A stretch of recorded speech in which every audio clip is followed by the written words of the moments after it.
സിംഗിളുകളുടെ സിംഹം, വാഴ്ത്തപ്പെടാതെ പോയ ഫിനിഷർ.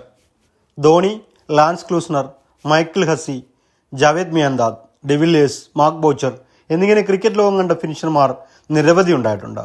എന്നാൽ ഇവരിൽ നിന്നെല്ലാം വ്യത്യസ്തനായി പതിഞ്ഞ താളത്തിൽ വിജയതീരമണയുന്ന ഒരു വഞ്ചി ഉണ്ടായിരുന്നു.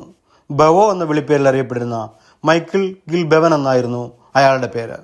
ഓസ്ട്രേലിയൻ മുൻനിരയ്ക്ക് പിറകെ ബെവൻ ഉണ്ടെന്ന ബോധ്യം നൽകിയിരുന്ന കരുത്തൊരു പവർ ഹൗസ് തന്നെയായിരുന്നു.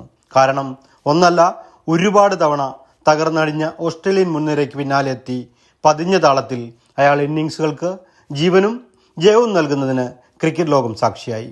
232 ഏകദിനം കളിച്ച ബെവന്റെ ശരാശരി 53.58 ആണെന്നത് തന്നെയാണ് ആ പ്രതിഭയുടെ അളവുകോലിന് ആധാരം. 1994 ശേഷം ഓസീസ് ബാറ്റിംഗ് നിര തകർച്ചയെ മുന്നിൽ കണ്ടപ്പോഴെല്ലാം അയാൾ ഒരു ഫിനിഷഡ് റോൾ എന്തെന്ന് ക്രിക്കറ്റ് ലോകത്തിന് കാണിച്ചു കൊടുത്തു. വിക്കറ്റിനിടയിൽ മനോഹര സ്പ്രിന്റിംഗ് സിംഗിളുകളിൽ സ്പെഷ്യലൈസ് ചെയ്യാൻ ബെവന് കരുത്തും കരളുറപ്പും നൽകി. കൂറ്റൻ അടികളില്ലാതെയും മത്സരം ജയിപ്പിക്കാമെന്ന ബെവന്റെ ബാറ്റുകൾ പലതവണ സാക്ഷ്യം പറഞ്ഞു.